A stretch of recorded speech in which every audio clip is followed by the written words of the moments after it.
All right. Welcome to episode 31 of the More Doors podcast. Today, we have got a freaking awesome guest that I am super pumped about. We've had a lot of conversations. We've talked about a lot of deals, and now we get to hear his story and share his successes and his journey. So we are pumped. Episode 31 about to come at you right now.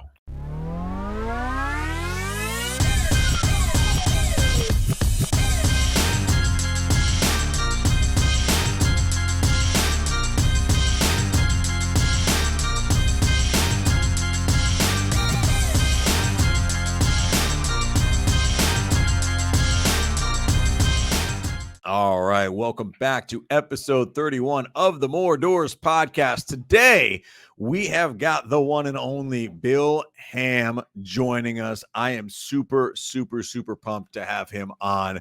But first, we need to thank the people that make all of this happen. So be sure. Our moms and dads. Yes, exactly. Our parents. Please go check out deepbluere.com. That's the home of Deep Blue Capital. If you are looking to build generational wealth, passive income, diversify your portfolio, and see what we're up to in the multifamily real estate investing space, we've got some projects coming down the pipeline. Check out deepbluere.com. Go fill out your investor profile over there.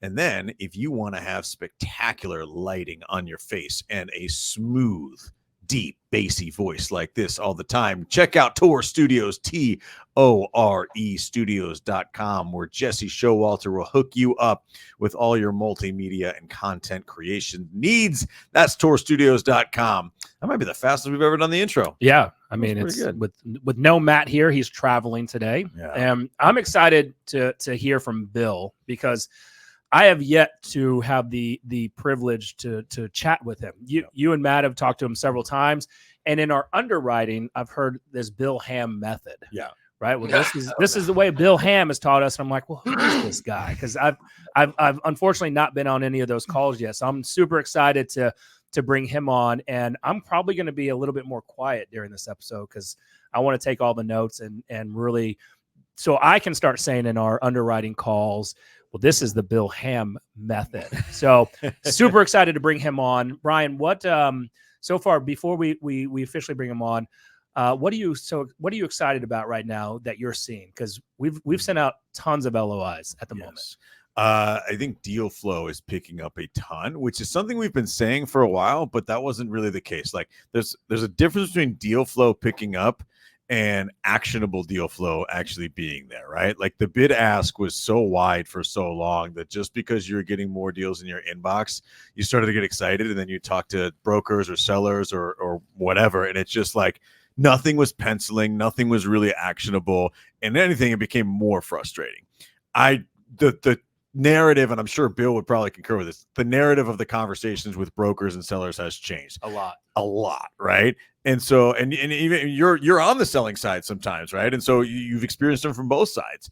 2024 is kind of shaping up to be the real opportunity I think we were hoping it was going to be. Yes. Yeah, for sure. I think it's a small window to take advantage of. And you're right. On the selling side, it's, I'm one of those sellers right now that is in that probably that unrealistic expectations just because of how I need a deal to pencil out in order to sell it. But on the other side, as a buyer, I mean, we're looking at this very wide-eyed and saying that we're going to look back and say this was our moment, whether we took it's our choice to take advantage of it or not.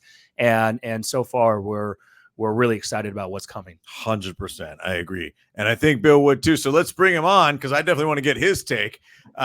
Bill, welcome, man. I appreciate you taking the time. Yeah, absolutely. Yeah. I'm sitting here laughing and agreeing with your conversation. I remember being through all of this myself, going through all the ups and downs of this. And, as you mentioned, we've had a lot of conversations about underwriting and doing things. For those of you who don't know me, I multifamily owner operator, been in the business for about 20 years. I have 2 books on Amazon, both hit bestseller. And I teach and consult in the business as well. And so that's how we're here today. But I'm super excited about the upcoming market personally. I think there's going to be some collateral damage. I'm not going to lie. I think there's definitely going to be some hard times. But I think for buyers who are positioned well, you're going to have a lot of opportunity. And, sellers like yourself, you're saying, hey, you got to hit a certain number to get your projections to work. That's great. And what I always tell everybody in real estate is you make money when you don't have to sell. Right. If you have to sell, you're probably not likely to make money. So if you want to hold out for the right price and hit your returns and your projections, that's great, as long as your loan doesn't force you out. As long as you bought right with the right debt, then you can pull it off, right? If you went out there and got the wrong loan, maybe short-term, interest only, variable rate, that's pretty essential, or pretty close to like American Express.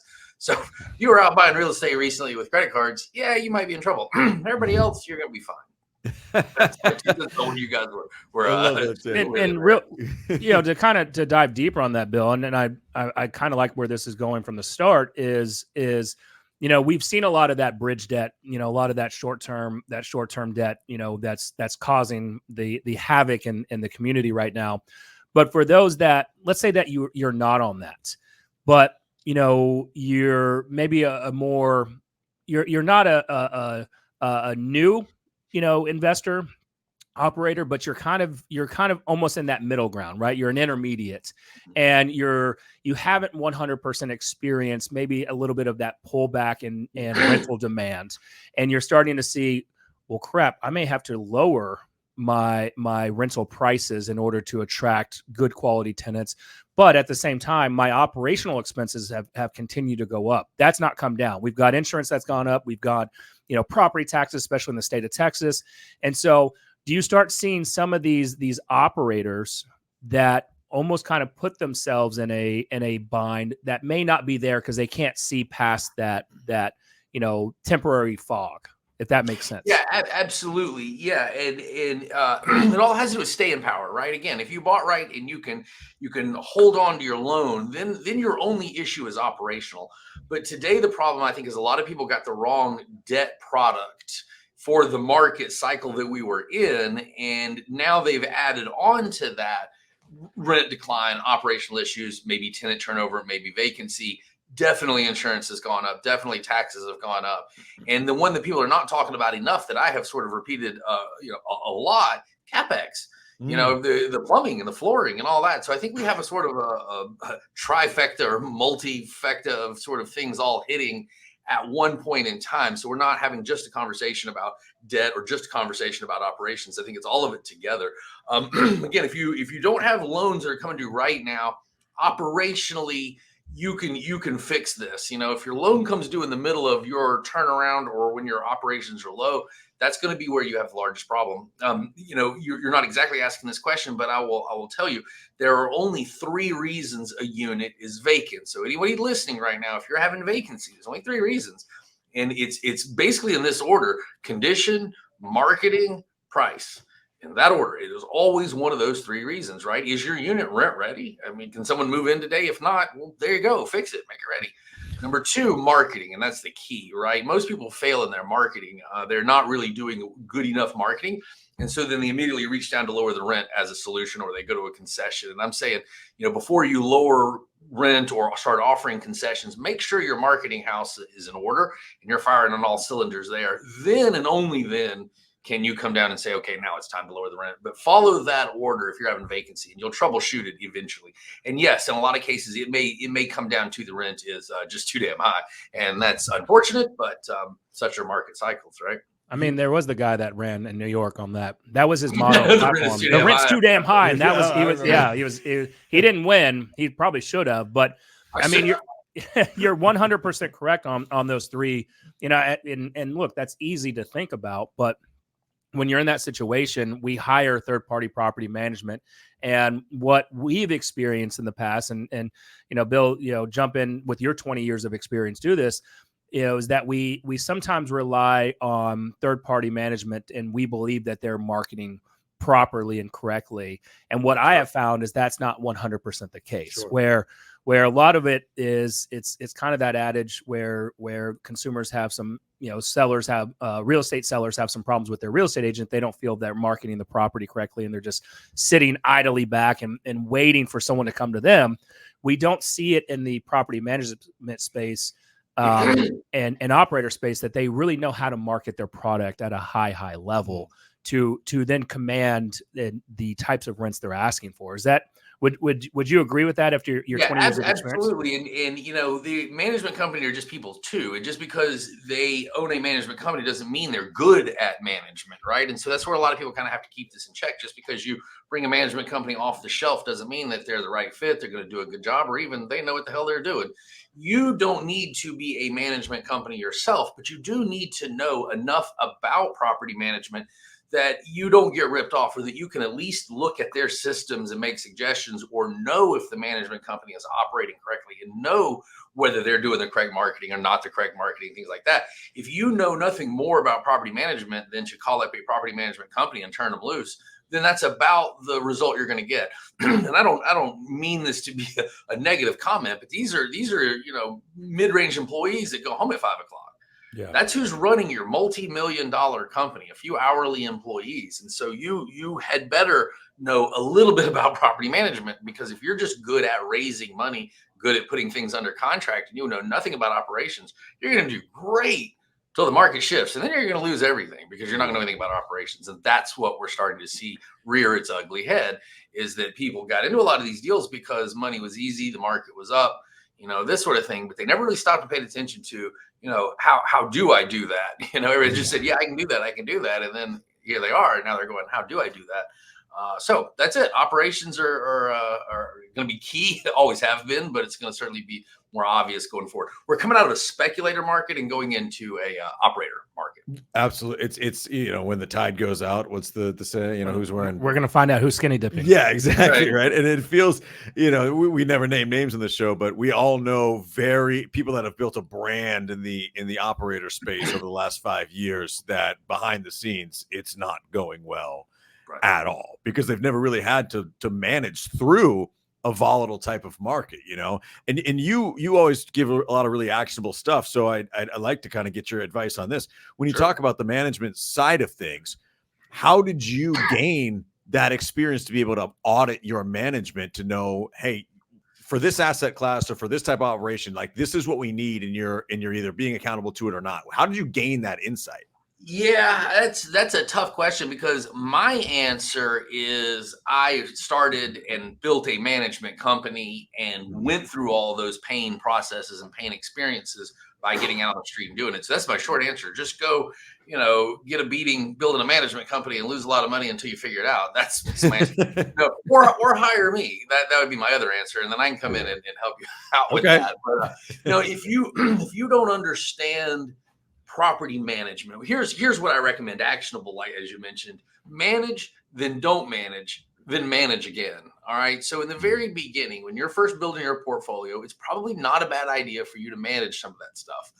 When it's small, when it's manageable and you can deal with it, and learn some of those things in there. Then once you get up to a certain threshold, you're going to want to sort of outsource that to a third-party management company. And by that time, you're going to have some basic understanding of what's going on. Right. The reason that I say manage in the beginning is to get the experience, but then outsource is because it becomes an opportunity cost. Now building a management company and managing real estate has nothing to do with owning and managing real estate, right? That's a totally separate business.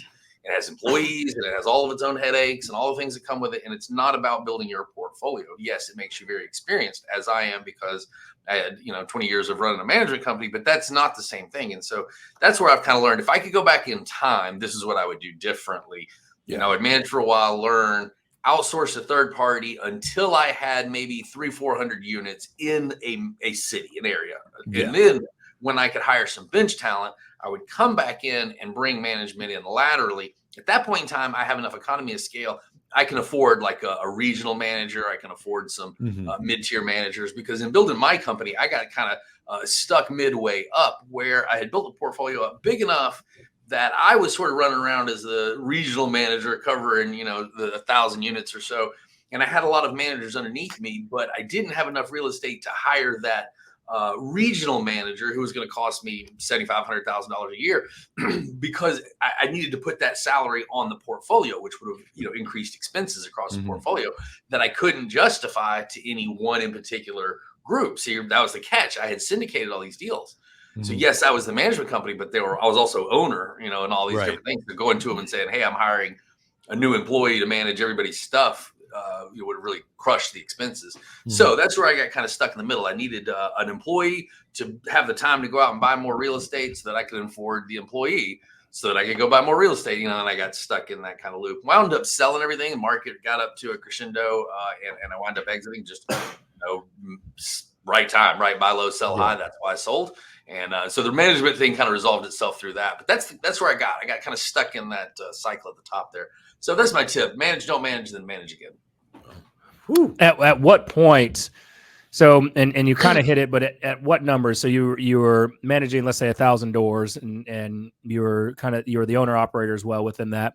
At what point does the bringing management in the house make sense, right? Because we do see a lot of operators maybe start that too soon.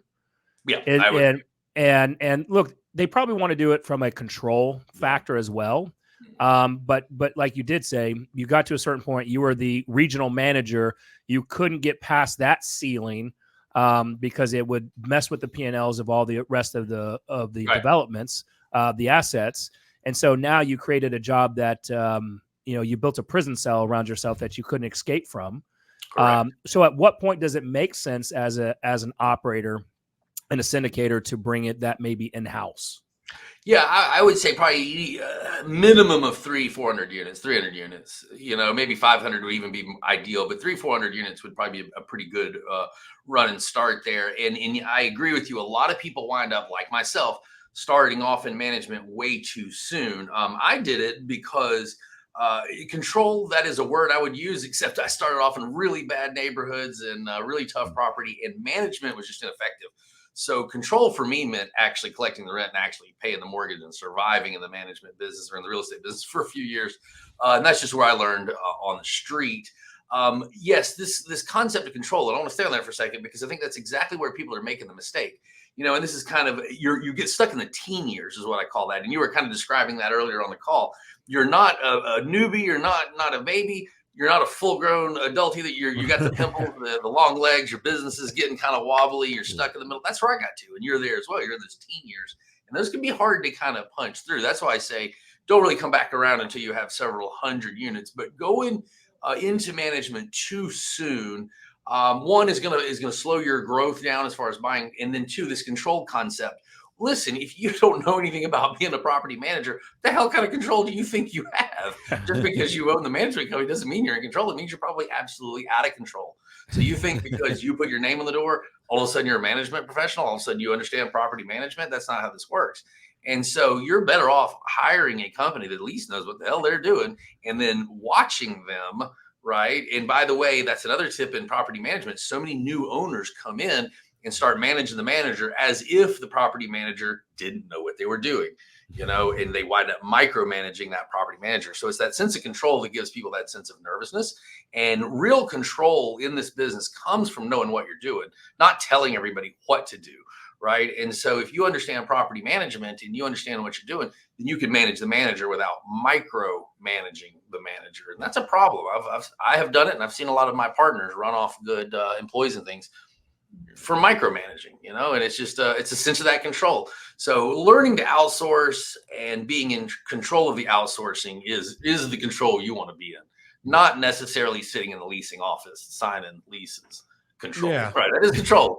But that's not the type of control you really I want. wouldn't recommend it. Been there, done that. You alluded to something just a second ago that I think is really worth harping on or diving a little deeper on, right? The teen years.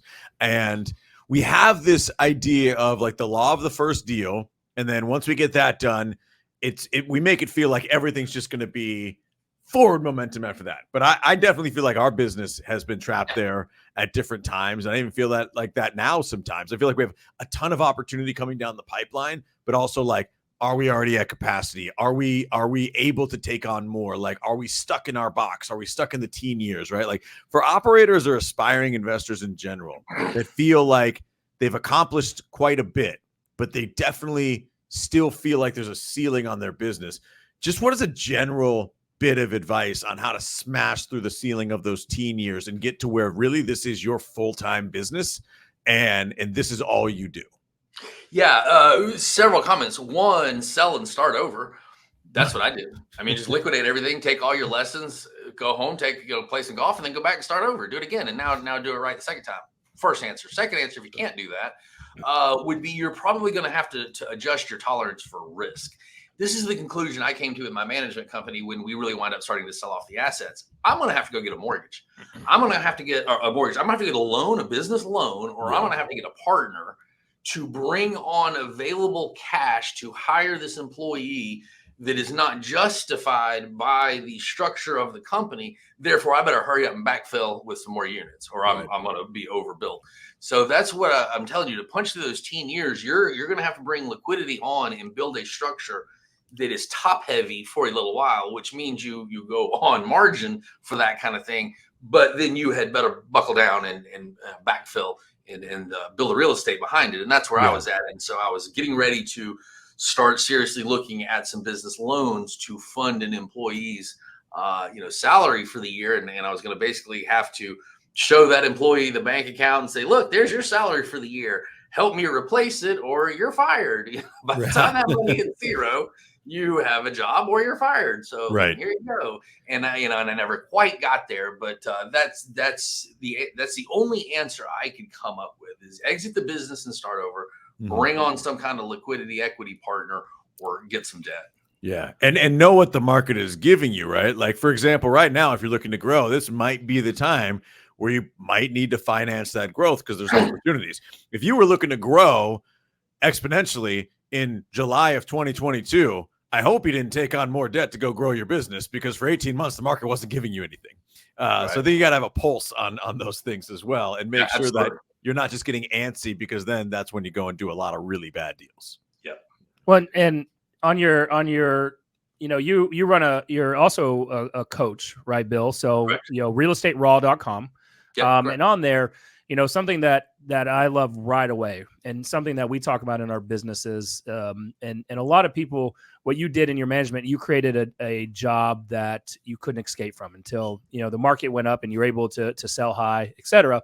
But on that, a system is something that's duplicatable so that, God forbid, if Bill Ham just, lost his voice and couldn't write and everything else, then the system is still a system to attract and build the business. And something that you have a easy 3 simple steps to multifamily real estate investing, which is number 1, create a system for deal flow.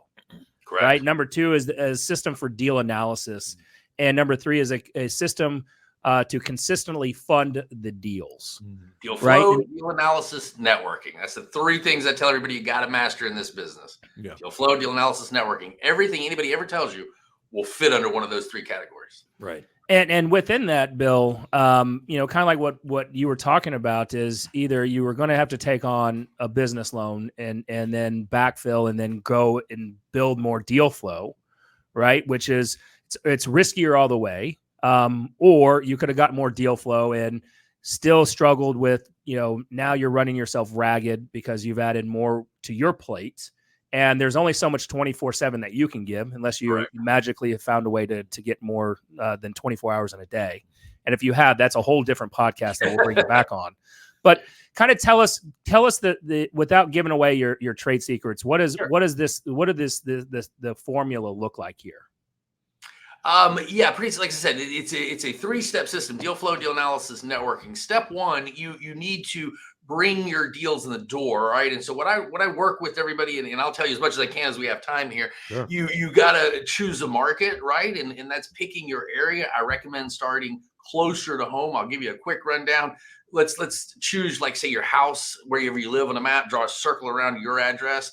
Deal flow. You need to find 3 deals a week in which to analyze, whether you're looking at duplexes, 10 units, 100 units, whatever you're looking at, right? You need to find 3 of them inside that circle. So we're going to take an address, preferably, your house, wherever, circle 3 deals a week inside that circle. All right. Week number 1, you can probably find a few close to home. As time goes on, that circle is going to get much, much larger. And so this is how you start to set up your systems for deal flow. Inside of that circle, it's going to be a collection of cities, not just one city, but several, that is now your quote unquote market, right? So it's the area that brings in 3 a week, whatever you're trying to buy. Deal analysis. Now you've got to start understanding, what is a good deal. And that's a lot more complicated answer. We certainly don't have time to go all the way through and do several day workshop on just underwriting, right? But you're following the income formula, and you're looking at deals, and you're saying, from the income approach and the comparable sale approach, is this a good deal? Does it cash flow? Am I putting down a reasonable amount of money? Can I get financing? That's the sort of thing we're looking at there. And then networking, which is your ability to pay for the real estate. Net worth is your network, as the comments made. So that's what I'm saying there. And that's all funding. That's everything from partnerships to syndication, JVs, creative financing, getting those deals funded. So it's bringing stuff in the door. It's knowing what you're looking at, and it's being able to pay for it. It's a competency times frequency equals revenue model, and that's what I teach everybody. It's very straightforward. It's very simple, and they're all systems. And so I'm going to show everybody how to build those 3 systems. And once you have that, then you're up and running. Then it's just practice. Go out and build a business. I love that. I love the simplicity, and if we could dive a little deeper just on one aspect of that. We didn't get a chance to dive too much into your story, but you came from a completely different industry as a corporate pilot before Correct. you got into real estate. So help us smash a couple limiting beliefs here, because I think the Absolutely. biggest limiting belief people have is, okay, that third one about funding and capital and raising money. My people don't see me that way. I work a different job, right? Like, that's not for me. I can't crack into this. I can't go raise millions of dollars for good opportunities when I find them. I don't know where to start with that, right? Like, how do you make that really simple, and then also just hold people accountable to doing the work of it? Yeah, I would say start off, don't. That's a nice, easy answer. Don't do it. So first off, you're worried about funding and all this kind of stuff. What I tell everybody in the beginning is relax and don't worry about that kind of thing. What you want to start with are the basics. Again, let's just pick a market. Let's do the easy and free stuff. Let's get yourself a market. Let's figure out where we're trying to buy stuff. Let's get deals coming in the door. That's, again, free. And let's get some competency in underwriting and understanding what a good deal is. What I have found is every single student comes on and they say the exact same thing you just said.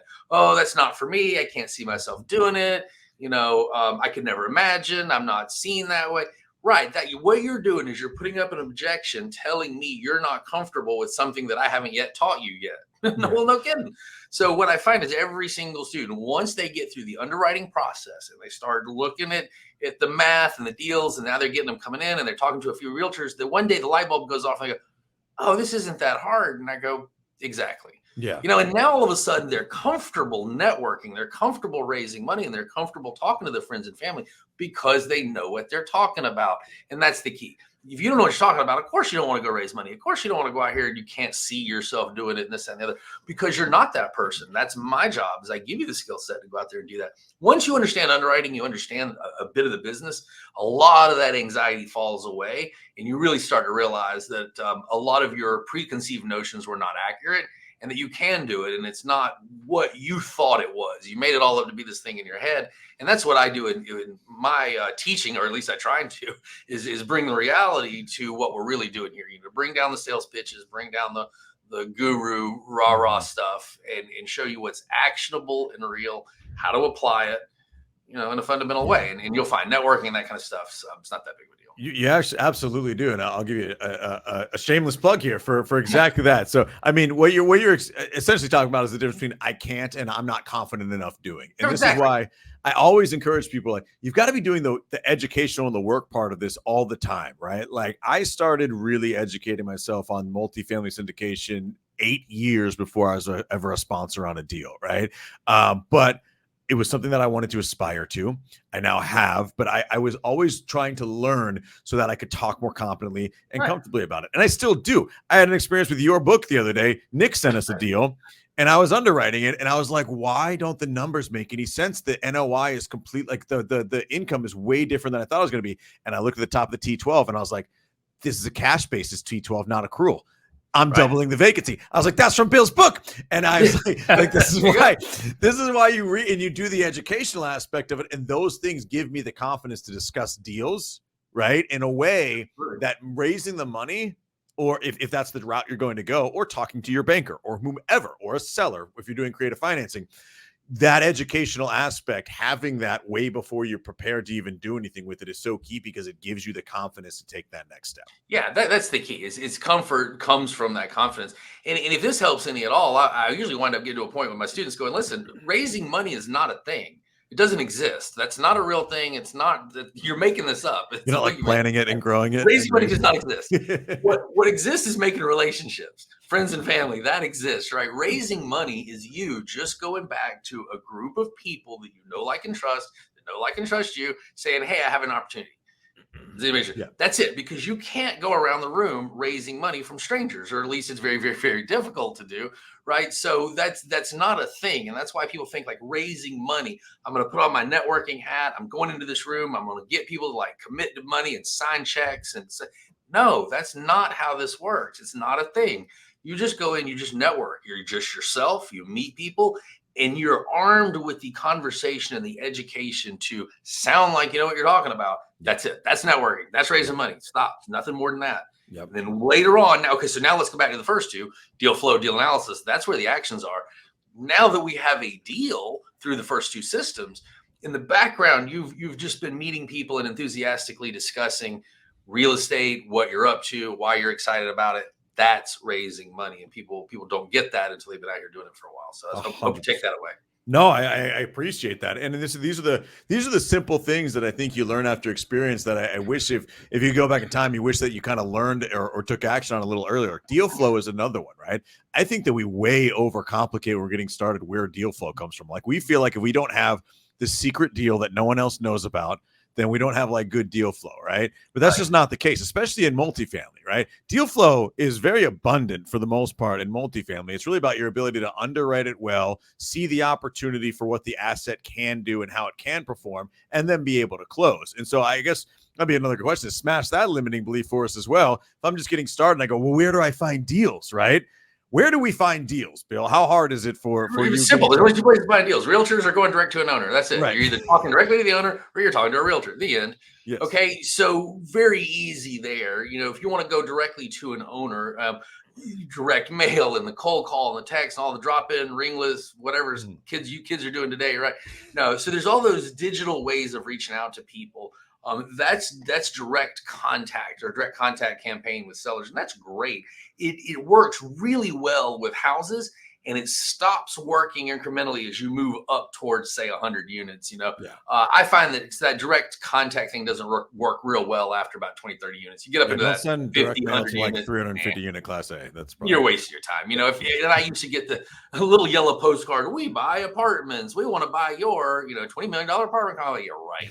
That's going straight in the trash, you know? Right. So that's one way. And then the other way is through realtors and relationships with realtors. That is a little bit of work, but it's actually not that difficult. I'll give everybody a quick tip here. It's not LoopNet and it's not Crexi.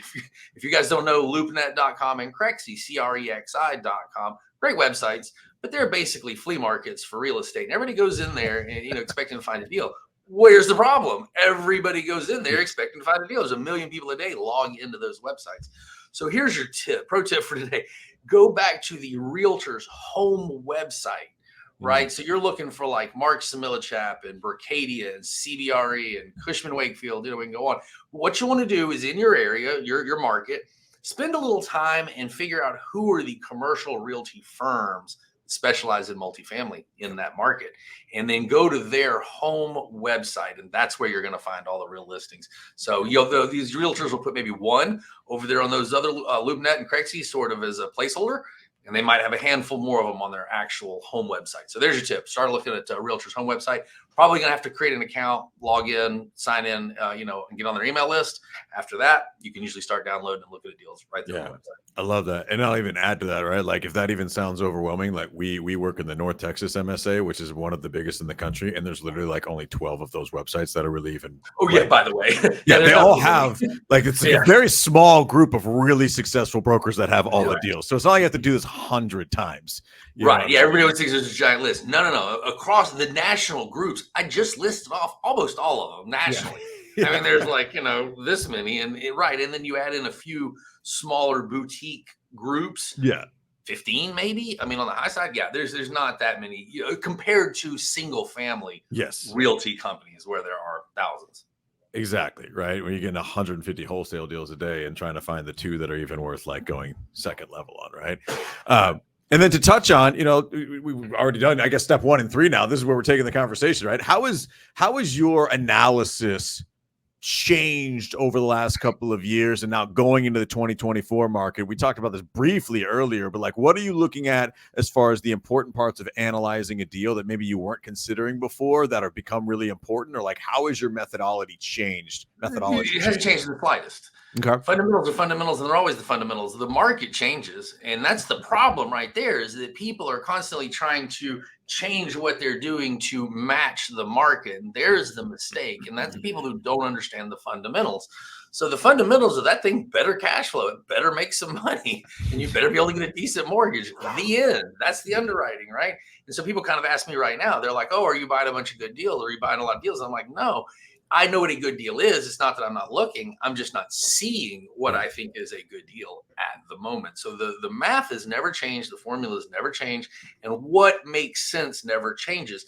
Now, what we can say is, yes, the price that you're paying right now will adjust, obviously, with interest rates. Sure. That has to do with debt service coverage ratio. I won't go into all that because that's pretty boring. But yeah, I mean, I have a template on my website, underwriting template. You want to use some sort of underwriting template. There's a lot of them out there, and you're letting the template do that math for you. So yeah, I would say that nothing in my underwriting has changed at all. The results of my underwriting have certainly changed, and the results are what I'm willing to pay. That's the only thing that's changed. My cash flow needs are still about the same. What I'm not doing is chasing a deal with down payment. The seller needs $1 bazillion asking price. I guess I'll put down 40-50% down payment. No, I'm not interested. My opinion, and I'm going to underline my opinion. If you're putting down more than 25, maybe 30% on a really good deal, you're overpaying for that asset. So your principles on LTV and things like that have not changed, even if the banks are too conservative. Like, that doesn't matter to you at all. No. You've got what you're going to pay down payment wise, and that's it. Yeah, and the banks being conservative, that's a slight misunderstanding, right? The banks are always doing what the banks always have done: a 1.25 debt service coverage ratio, right? What the banks are saying is, hey, we're the new 80% is 60%.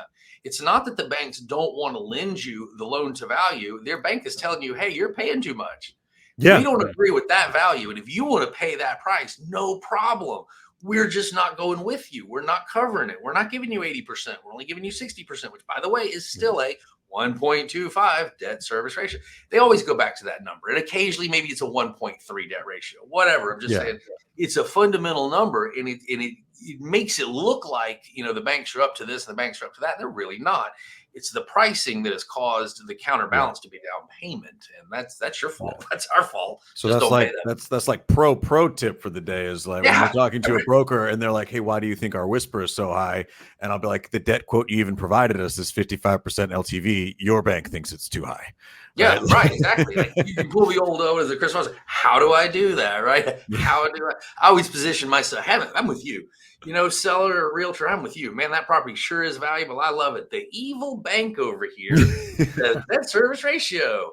How do I do that? That's all you have to do, right? Just play stupid. Be like, come on, nobody. And by the way, this is not a bill problem. This is an any buyer that shows up problem. The math is the same for any buyer. So don't think by telling me no and accepting, some other. It's a different math formula for that person. That's not true. This is a you problem, a seller problem, an interest rate problem, a market problem. It's not a me problem. Wow. What I'm hearing from that, and really the takeaway is that ultimately you've got your core principles that you don't stray from. And what we may have seen in the past is that people would bend. Maybe they had something that they said was set in stone, but in order to make a deal work, they were willing to bend. And eventually, that's like playing a game of hot potato. Yeah. And you're gonna, God forbid, you might be the one that ends up, holding that potato, and now you've just screwed yourself and your investors. Works till it doesn't. Yeah. Exactly. Yeah. And look, we always hear the great stories, especially from the last 3 years of people exiting. They got into something in 18 months and they were able to exit at a 3x multiplier in 18 months, and we want to have that same success. Yeah. And so now we're jumping in and we're basing our success and our future success based on this kind of outlier. Yeah. Exactly. And then the outlier becomes the norm, right? So you get a really hard example. If somebody goes and does a Class A deal on bridge debt because it makes it work better one time, that might not affect the entire market. But then when that becomes a trend for like 4 or 5 straight years, all of a sudden the house of cards starts to crumble a little bit and all comes crashing down at the same time. Okay, let me jump right in there because that's exactly what I'm talking about right there. Your first comment, when someone uses bridge debt to what? To make a bad deal a good deal. Right. That's it right there. And it doesn't have to have everybody in the market do it. The first person to do it did it wrong. They got lucky if it didn't catch them, right?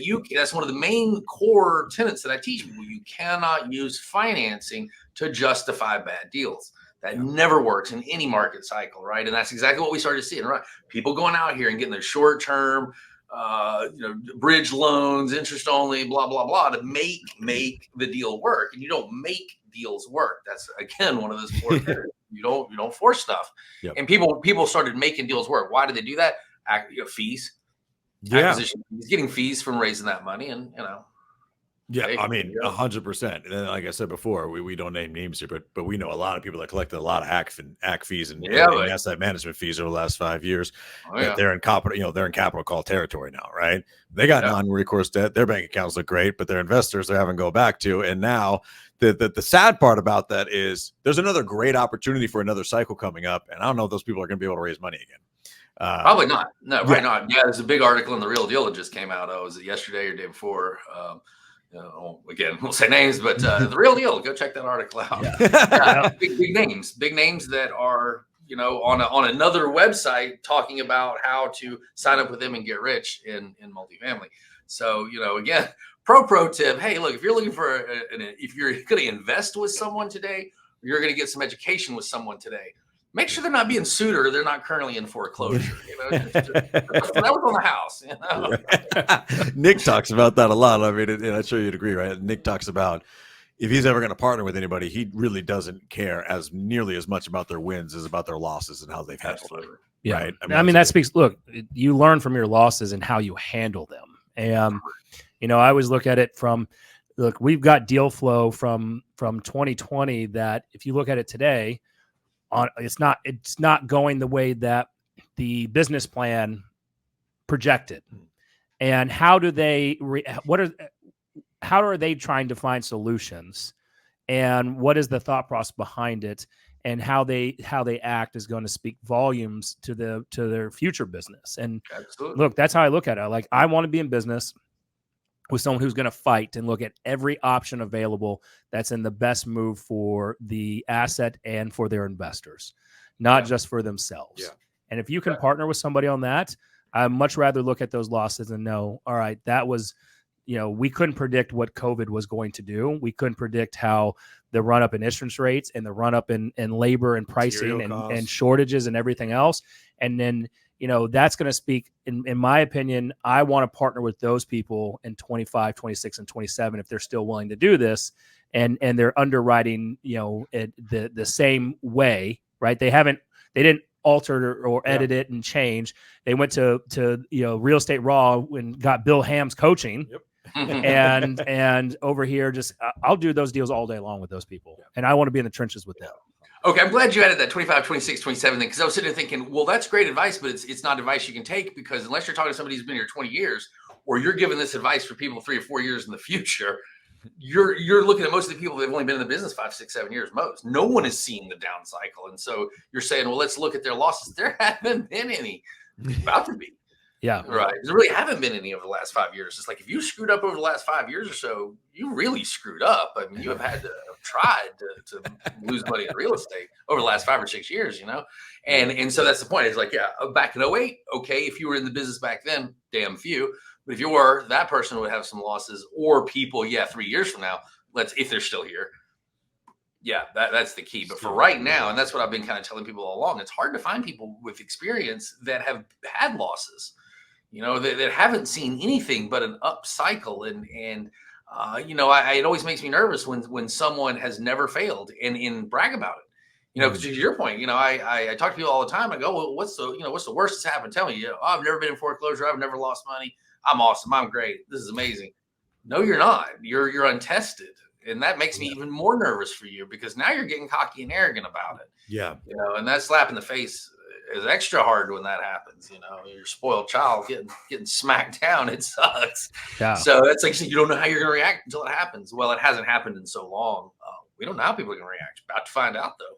No, 100%. I mean, it's like having a surgeon who's never been tested, right? Yeah. It's like, I want the surgeon who's been battle tested and make sure that they've seen everything in a body with that if they're going to operate on me. The same way for if I'm going to invest $100,000, $250,000, even $50,000 in a project. I want to make sure on that. And even though, Matt, Brian, and myself, we're relatively new, we've been in the industry for a long time.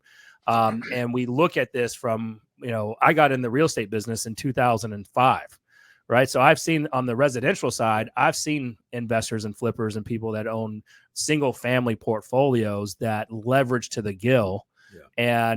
And they just kept kicking the can down the road, thinking that the music was never going to stop. Exactly. And then when it did, they were crying poor me and not finding a way, a successful exit strategy. Yeah. And look, in my opinion, I do believe, I do fundamentally believe that a good operator right now is working with their banks and their lenders to find solutions, because the banks aren't going to want to take this back. Not right? All at once. No, it actually hurts. The ripple effect would be massive.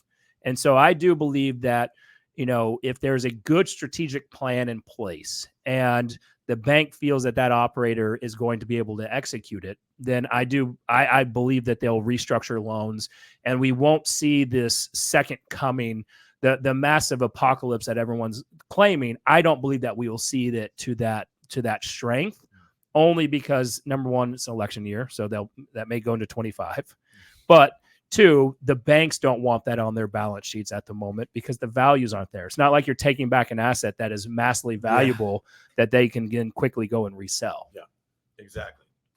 I mean, and I don't know if you share that same thought, Bill, but I mean, that's exactly my belief. I always tell everybody, I don't mind having a problem as long as everybody else has the same problem. Yeah. I don't be the only damn one with the problem. Yeah. Right? So misery loves company. If you're halfway in foreclosure, cool.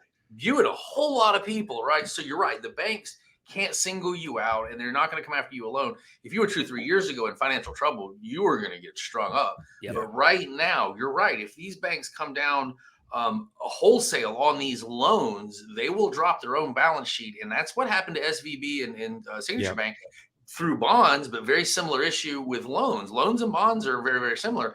And if all of a sudden the depositors start to see that balance sheet drop, they may get spooked. They may pull their app out, move the money, and cause a bank run, therefore doom loop in that particular lender. So it is absolutely possible that a lender could not foreclose as much or foreclose a little too much and wind up collapsing. I think we're going to see some of both. I think we're going to, on the high side, you may see another lender or two collapse. I think that a lot of them are going to work out with the borrowers as much as possible. What I will say there, though, is banks are not that stupid. And if they realize they've backed the wrong horse, they'll just get another rider, right? They're going to get rid of you, and they're going to bring me or somebody else in who can operate that property. So, they will work things out some, and they will extend and pretend to some. But what I'm telling everybody is you better get your operational house in order to not be the one not be the biggest problem in the bank's portfolio. Correct. Right? Yeah. So stay in the corner, keep your head down, be nice, be polite. There's actual humans here at those banks. They literally sit in boardrooms and they would literally say, "Hey, those guys are jerks. Let's just go ahead and foreclose on them." How do I know? Seriously, I'm dead serious. So, watch that stuff. Don't be mean to your servicer. Don't yell and carry on. Things of this nature. Well, that's Bill. Sorry to interrupt on that. That's huge, and I want you to kind of dive a little bit further on that, because what usually ends up happening, right? We're all humans, and this typically doesn't matter whether people see us as very sophisticated entrepreneurs and business owners, but what happens when we start running into financial problems? Communication slows down or becomes non-existent. Oh yeah, those updates start to get spaced out real. You're starting to maybe not talk to your lender, or maybe you've never talked to them or the servicer, right? And one thing that I will say I do and have learned from the people around me is it's always better to have the lender on your side and believe that you're the best jockey on that horse. so that when you go to ask a favor, you don't want to piss someone off. Bill and I don't want to get in a fight with Bill and then have to go back and ask him for a favor. Right. Because usually it's right after you have that massive fight. They're like, fuck, I'm going to have to go back to Bill next week and ask him for an extension on my loan. And I just call them the worst things I could think about. And now I'm going to have to go begging and crawling and groveling. And he's going to be like, sorry, you remember what you said last week about me? Yeah. These are real conversations that happen at real banks behind real closed doors, because I've been here long enough to know and talk to these people.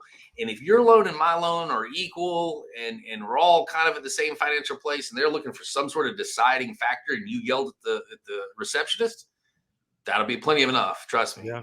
And so you just there's little things like that. They are real. They're very real.